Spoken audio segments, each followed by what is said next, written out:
the self-proclaimed American Dream City. It has a population of 400,000, world-class stadiums, and legendary roller coasters. But today, we're peeling back the branding for a reality check. Behind the billion-dollar venues lies a city at a crossroads, facing a sustainability crisis that most cities its size solved decades ago. So, let's dive into the data and dive into this video. Here's the bottom line. Arlington's overall sustainability rating was given a D+ in the sustainability report. We've identified 4 major failures that are holding the city back. Firstly, Arlington is a transit desert with 0 buses. It's a fiscal black hole where public money disappears into private stadiums. It has a 39% gray space dominated by parking, and it's the home of Trash Mountain, an enormous landfill. It's a cautionary tale of car-dependent sprawl in the misallocation of public wealth. Summer 2026, the countdown. Arlington is currently on a collision course. It's hosting 9 FIFA World Cup matches, including a semifinal. It's expecting an influx of 60,000 global fans per match. But here's the problem. It has 0 rail connections to DFW Airport, one of the largest in the country, and 0 fixed route public transit. One official called this 4 Super Bowls happening at once. It's simply a disaster waiting to happen, and nobody seems to do anything about it. So how did we get here?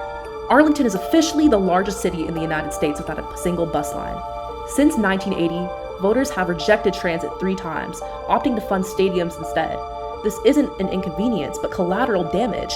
It structurally excludes the elderly, the disabled, the thousands of young people and UT Arlington students who just want to get to the grocery store or get to a doctor's appointment on time. Let's talk about the 1,000 fan goal. The city claims its on-demand van service is the solution, but let's look at the math.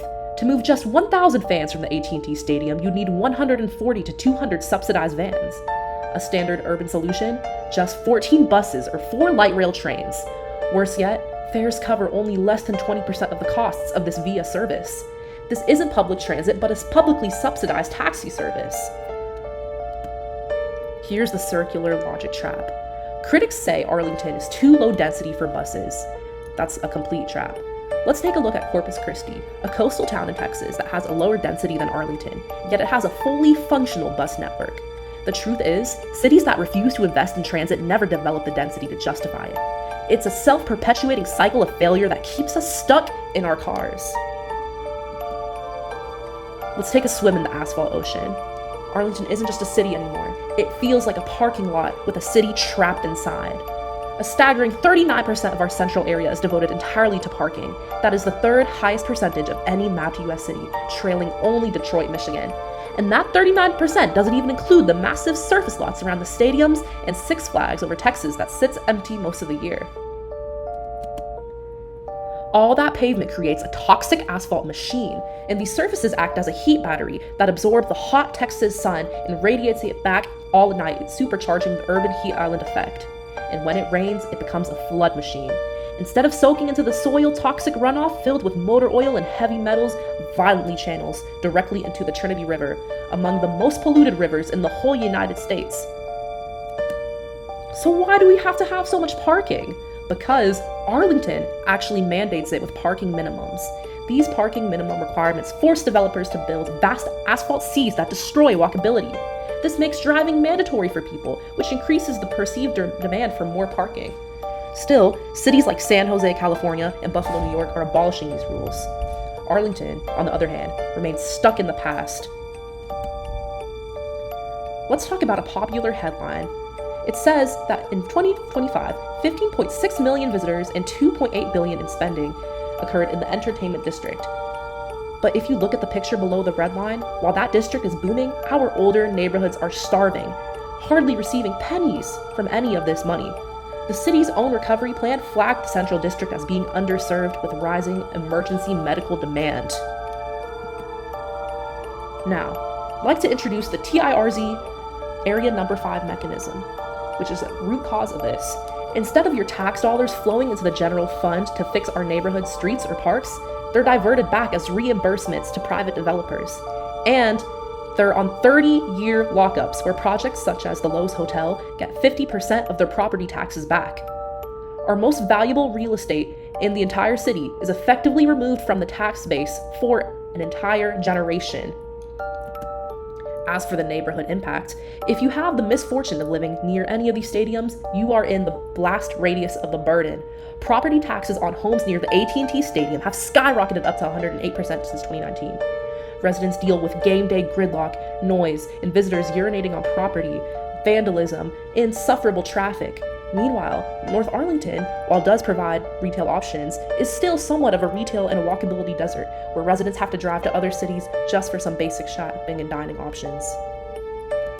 In our northeastern edge sits Trash Mountain, the infamous Arlington landfill. It swallows 4,500 tons of waste every single day from 12 different counties. But here's the environmental justice issue. It sits directly adjacent to Mosier Valley, one of the oldest historically black communities in the county. It's a massive environmental burden placed on a historic community. Trash Mountain also serves as a methane engine, harming communities around it. Since Arlington has no municipal composting program, food waste gets trapped in the landfill and generates methane, a gas 80 times more potent than CO2. And while our peers in surrounding cities are moving toward zero waste targets, Arlington is still operating on a 1990s waste management strategy. Let's talk about the sprawl reckoning. The sprawl has hit a wall. Arlington is officially landlocked. Only 7% of our land remains vacant, and we're at 93% capacity. The era of horizontal growth is over. If we don't fix our transit and parking issues now, the cost of maintaining our aging 1980s infrastructure is going to skyrocket as we run out of new land to develop. But the central insight of this audit is simple. This isn't incompetence. It's a system perfectly designed to reward sprawl and car dependency while penalizing sustainability. From the TIRZ tax lockups to the lack of buses, every note is connected to keep the status quo exactly where it is. But fortunately, the window hasn't closed yet. We still have time, and we'd like to introduce the 2026 Rescue Playbook, 12 Steps to Save the American Dream City. We can either scramble to patch the transit deficit with more vans, or we can use the World Cup spotlight to rewrite our city's DNA. So step 1, Arlington needs to join Trinity Metro immediately by reallocating 1/4% of our sales tax. We need bus rapid transit on Arlington's most busiest cities, Collins and Division Streets, and a rail connection to the airport before 2026. We must also abolish parking minimums and mandate trees in our parking lots to slash surface temperatures. Reform and resilience. We need an independent TIRZ audit to see where the money is actually going. We must create a neighborhood reinvestment fund to help the areas we've ignored. Finally, we need curbside composting and a real timeline to close the landfill and turn it into a park for Mosier Valley. The true American Dream City. The window is closing. With less than 7% of land left, the American dream needs a new blueprint. The structural incentives that built this sprawl can be rewritten to close and build a city for its residents, not just for its stadiums. The choice belongs to Arlington. Let's mobilize and make it happen to make a livable city and a future for us all.